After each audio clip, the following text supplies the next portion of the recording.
कहानी है उत्तर प्रदेश के एक छोटे से हरे भरे गांव रामपुर की। चारों तरफ खेत, पेड़ पौधे और हरियाली से घिरा यह गांव देखने में बेहद खूबसूरत था। सुबह होते ही चिड़ियों की चहचहाहट से पूरा गांव गूंज उठता था।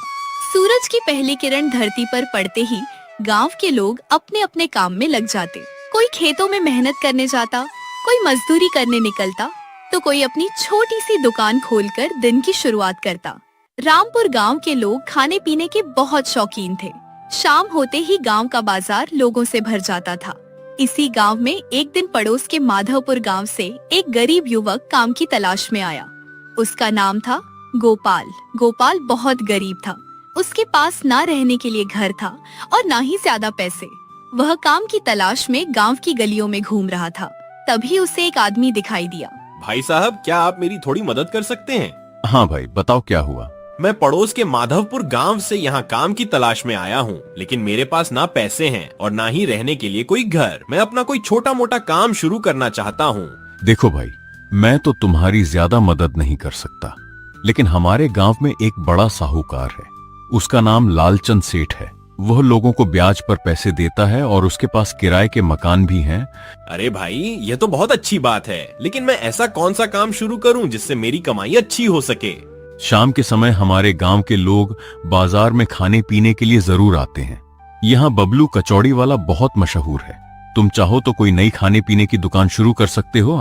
तो फिर मैं पानी पूरी का ठेला लगाऊंगा। हमारे गांव में पानी पूरी बहुत पसंद की जाती है। ठीक है भाई, पहले मैं तुम्हें लालचंद सेठ के पास ले चलता हूँ। गोपाल उस आदमी के साथ लालचंद सेठ के पास पहुंच गया। सेठ जी, मैं दूसरे गांव से यहाँ काम की तलाश में आया हूँ। मैं पानी पूरी का ठेला लगाना चाहता हूँ, लेकिन मेरे पास पैसे नहीं हैं। क्या आप मुझे कुछ पैसे उधार दे सकते हैं? कितने पैसे चाहिए? सेठ जी, मुझे 25,000 रुपए चाहिए। मैं 1 महीने के अंदर ब्याज के साथ आपके सारे पैसे लौटा दूंगा। ठीक है, मैं तुम्हें 25,000 रुपए दे दूंगा, लेकिन याद रखना, 1 महीने के अंदर पैसे वापस नहीं किए तो तुम्हें परेशानी हो सकती है। जी सेठ जी, मैं समय पर आपका पैसा जरूर लौटा दूंगा। सेठ जी, रहने के लिए मुझे एक छोटा सा मकान भी चाहिए। ठीक है, मेरा आदमी मंगलू तुम्हें मकान दिखा देगा। महीने का किराया 3,000 रुपए देना होगा। ठीक है सेठ जी। सेठ ने गोपाल को 25,000 रुपये दिए और मंगलू उसे किराए का मकान दिखाने के लिए ले गया। गोपाल ने अपना सामान रखा और कुछ देर आराम करने के बाद सोचने लगा। पानी पूरी की दुकान तो मैं खोल दूंगा, लेकिन ठेला कहाँ से आएगा? मेरे पास तो ठेला खरीदने के लिए भी ज्यादा पैसे नहीं हैं। गोपाल तुरंत बाजार की तरफ निकल पड़ा। वहाँ उसे एक दुकानदार दिखाई दिया। भाई साहब, मुझे पानी पूरी का ठेला चाहिए। क्या आपको पता है कि यहाँ ठेला कहाँ मिलेगा? हाँ भाई, बाजार के आखिरी छोर पर हरिराम नाम का आदमी रहता है। उसके पास कई पुराने और नए ठेले हैं। तुम उसके पास चले जाओ। गोपाल हरिराम के पास पहुँच गया। हरिराम जी, मुझे आपके बारे में एक दुकानदार ने बताया है। मुझे पानी पूरी का ठेला चाहिए। हाँ, मेरे पास कई ठेले हैं। लकड़ी का ठेला 6,000 रुपए का है और स्टील का 15,000 रुपए का। हरिराम जी, मैं बहुत गरीब हूँ, मेरे पास इतने पैसे नहीं हैं। आप मुझे लकड़ी वाला ठेला 5,000 रुपए में दे दीजिए। ठीक है, तुम नए हो और काम शुरू कर रहे हो। 5,000 रुपए दे दो और ठेला ले जाओ। गोपाल ने 5,000 रुपये देकर ठेला खरीद लिया।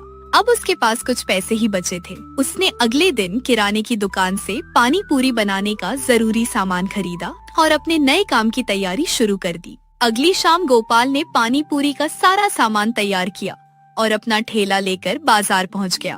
उसने ठेले पर एक बोर्ड लगाया, गोपाल की चटपटी पानी पूरी। गोपाल के पास ही बबलू कचौड़ी वाला भी अपनी दुकान लगाता था। उसकी दुकान पर हमेशा भीड़ लगी रहती थी। गोपाल ने लोगों को बुलाना शुरू किया। आओ भाई आओ, चटपटी पानी पूरी खाओ। खट्टा मीठा पानी और मसालेदार स्वाद। एक प्लेट खाओगे तो दूसरी प्लेट खुद मांगोगे। कुछ लोग गोपाल की दुकान पर आए। भाई, तुम इस गांव में नए हो क्या? तुम्हें पहले कभी नहीं देखा। हाँ भैया, मैं पड़ोस के गांव से यहाँ काम करने आया हूँ। यहाँ पानी पूरी की कोई दुकान नहीं थी, इसलिए मैंने ये ठेला लगा लिया। अच्छा, तो एक प्लेट पानी पूरी लगा दो। अभी लगाता हूँ भैया। ग्राहक ने पानी पूरी खाई। वाह भाई, पानी पूरी तो बहुत स्वादिष्ट है, लेकिन 20 रुपए में सिर्फ 5 पानी पूरी थोड़ी महंगी है। कुछ लोग पानी पूरी खाकर चले गए, लेकिन गोपाल की दुकान पर ज्यादा भीड़ नहीं लगी। दूसरी तरफ बबलू की कचौड़ी की दुकान पर लोगों की भीड़ लगी रहती। दिन बीतते गए, लेकिन गोपाल की कमाई इतनी नहीं हो रही थी कि वह समय पर लालचंद सेठ का कर्ज चुका सके। एक रात गोपाल बहुत परेशान होकर अपने बिस्तर पर बैठा था। अगर मेरी दुकान ऐसे ही चलती रही तो मैं सेठ का पैसा कैसे लौटाऊंगा? मुझे कुछ ऐसा करना होगा जिससे लोग मेरी दुकान पर ज्यादा आएं। तभी उसके दिमाग में एक शानदार आइडिया आया। अरे अगर मैं सिर्फ 20 रुपए में अनलिमिटेड पानी पूरी दूंगा तो लोग जरूर आएंगे। आखिर गांव में ऐसा ऑफर किसी ने नहीं दिया है। अगले दिन गोपाल ने अपनी दुकान का नाम बदल दिया। अब उसके ठेले पर एक बड़ा सा बोर्ड लगा था, 20 रुपए में अनलिमिटेड पानी पूरी।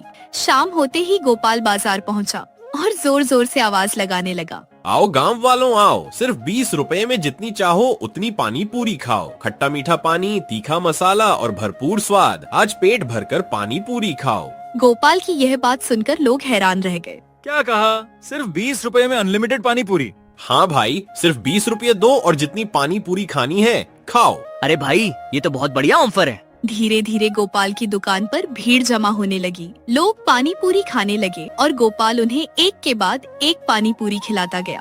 अब गोपाल की दुकान पर लोगों की भीड़ बढ़ने लगी थी। उसी गांव में रवि और नेहा एक दूसरे से बहुत प्यार करते थे, लेकिन एक दिन दोनों के बीच किसी छोटी सी बात को लेकर झगड़ा हो गया। नेहा नाराज होकर अपने घर चली गई। रवि बहुत उदास होकर बाजार में घूम रहा था। तभी वह गोपाल की दुकान के पास पहुंचा। अरे रवि भाई, इतने उदास क्यों हो? क्या हुआ? मेरी नेहा से लड़ाई हो गई है। वह मुझसे नाराज है और मेरी बात भी नहीं सुन रही। अरे भाई, इसमें इतना परेशान होने की क्या बात है? तुम्हें पता है ना कि लड़कियों को पानी पूरी कितनी पसंद होती है। हाँ, नेहा को तो पानी पूरी बहुत पसंद है। तो फिर उसे यहाँ बुलाओ, सिर्फ 20 रुपए में अनलिमिटेड पानी पूरी खिलाओ और अपनी सारी नाराजगी दूर कर दो। रवि ने तुरंत नेहा को फोन किया। नेहा, बाजार में आ जाओ, तुम्हारे लिए एक सरप्राइज है। कुछ देर बाद नेहा वहाँ आ गई। अब क्या हुआ? तुमने मुझे यहाँ क्यों बुलाया? देखो, तुम्हारे लिए पानी पूरी, और वो भी जितनी चाहो उतनी। सच में? तुम्हें पता है मुझे पानी पूरी कितनी पसंद है। गोपाल ने दोनों को पानी पूरी खिलाई। दोनों ने पेट भरकर पानी पूरी खाई और उनका झगड़ा भी खत्म हो गया। वाह, पानी पूरी तो बहुत स्वादिष्ट है। अब मैं रोज यहाँ पानी पूरी खाने आऊंगी। गोपाल भाई, तुम्हारा आइडिया काम कर गया। मेरी गर्लफ्रेंड भी खुश हो गई और हमारा झगड़ा भी खत्म हो गया। उस दिन रवि और नेहा के जाने के बाद गोपाल की दुकान पर लोगों की भीड़ और बढ़ गई। एक दिन एक आदमी गोपाल की दुकान पर आया और लगातार पानी पूरी खाने लगा। 1 प्लेट, 2 प्लेट, 3 प्लेट। देखते ही देखते वह 10 प्लेट पानी पूरी खा गया। अरे भाई, आप तो अकेले ही मेरी दुकान का सारा माल खा जाओगे। भाई, तुमने 20 रुपए में अनलिमिटेड कहा है। अब मैं जितना चाहूँ उतना खाऊंगा। गोपाल को समझ आ गया कि अगर हर ग्राहक इतना ज्यादा खाने लगा तो उसे नुकसान हो जाएगा। उसने तुरंत पानी को थोड़ा ज्यादा तीखा बना दिया। ग्राहक ने एक पानी पूरी खाई और तुरंत उठ खड़ा हुआ। भाई, आज तो पानी बहुत तीखा है, मेरा पेट खराब हो जाएगा, मैं चलता हूँ। ग्राहक के जाने के बाद गोपाल ने राहत की सांस ली।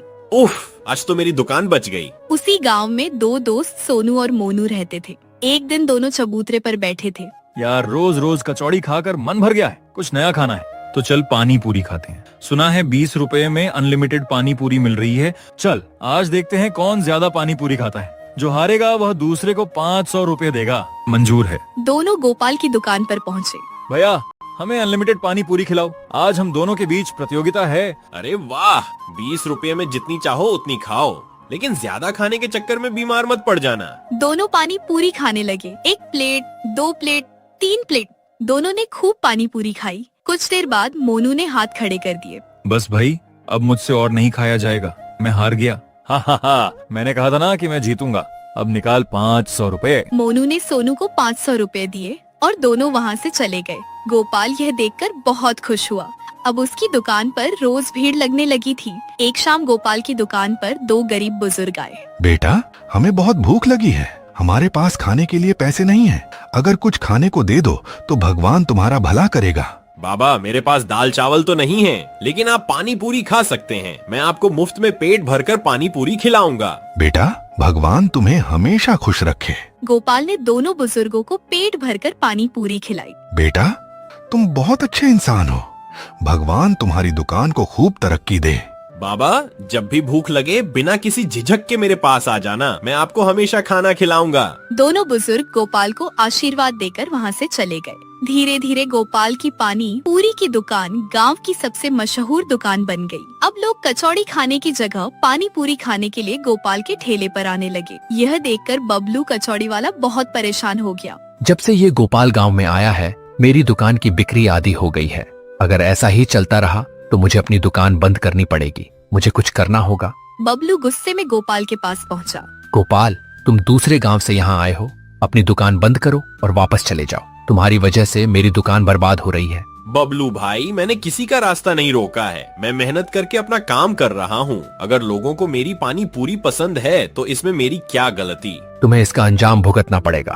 बबलू गुस्से में वहाँ से चला गया। उसे किसी तरह पता चला कि गोपाल ने लालचंद सेठ से 25,000 रुपये उधार लिए हैं और अगले दिन उसे पैसे लौटाने हैं। बबलू के मन में एक बुरी योजना आई। अगर गोपाल के पैसे ही चोरी हो जाएं, तो वह सेठ का कर्ज नहीं चुका पाएगा। फिर उसकी दुकान बंद हो जाएगी और लोग दोबारा मेरी दुकान पर आने लगेंगे। उसी शाम जब गोपाल बाजार में पानी पूरी बेच रहा था, बबलू चुपके से उसके घर में घुस गया। उसने गोपाल की मेहनत से जमा किए सारे पैसे चुरा लिए और वहाँ से भागने लगा। लेकिन बबलू को यह पता नहीं था कि गांव के वही बुजुर्ग बाबा पास से गुजर रहे थे। उन्होंने बबलू को चोरी करते हुए देख लिया। जब गोपाल रात को घर पहुंचा तो उसने देखा कि उसके सारे पैसे गायब थे। हे भगवान, मेरे सारे पैसे कहाँ चले गए? अब मैं सेठ को पैसे कैसे दूंगा? अगर मैंने पैसे नहीं दिए तो मेरी दुकान बंद हो जाएगी। तभी वही बुजुर्ग बाबा वहाँ पहुँच गए। बेटा गोपाल, तुम चिंता मत करो। मैंने अपनी आंखों से देखा है, तुम्हारे पैसे बबलू ने चुराए हैं। क्या बबलू ने? हाँ बेटा, कल सुबह तुम गांव के सरपंच धर्मपाल जी के पास जाना। वह तुम्हारी जरूर मदद करेंगे।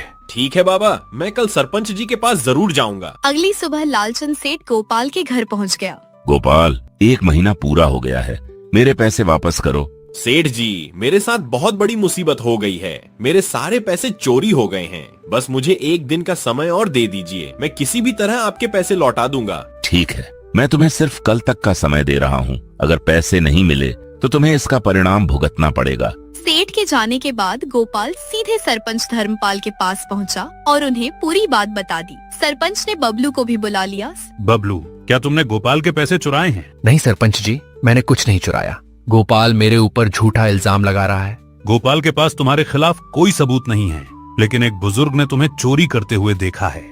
अगर तुमने सच नहीं बताया तो पुलिस को बुलाना पड़ेगा। पुलिस का नाम सुनते ही बबलू डर गया। मुझे माफ कर दीजिए सरपंच जी, मैंने ही गोपाल के पैसे चुराए थे। जब से उसकी दुकान चलने लगी थी, मेरी दुकान पर ग्राहक आना कम हो गए थे। मैं जलन में अंधा हो गया था। मुझे लगा कि अगर उसकी दुकान बंद हो जाएगी तो मेरी दुकान फिर से चलने लगेगी।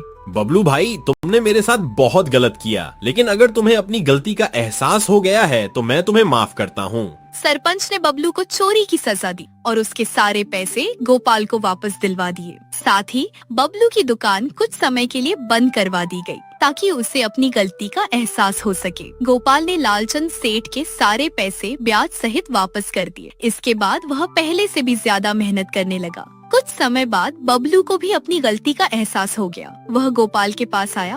गोपाल भाई, मुझे अपनी गलती का बहुत पछतावा है। मैंने जलन में आकर तुम्हारे साथ बहुत गलत किया। क्या तुम मुझे माफ कर सकते हो? बबलू भाई, गलती हर इंसान से होती है, लेकिन जो अपनी गलती स्वीकार कर ले उससे बड़ा इंसान कोई नहीं। मैं तुम्हें माफ करता हूँ। इसके बाद दोनों ने एक दूसरे से दोस्ती कर ली। अब गांव के बाजार में बबलू की कचौड़ी की दुकान भी चलने लगी और गोपाल की पानी पूरी की दुकान भी। गोपाल ने गरीबों को मुफ्त में खाना खिलाना कभी नहीं छोड़ा। उसकी दुकान पर आज भी एक बड़ा बोर्ड लगा था, 20 रुपए में अनलिमिटेड पानी पूरी, गरीबों के लिए मुफ्त। और गांव के लोग बड़े मजे से उसकी चटपटी पानी पूरी खाते थे।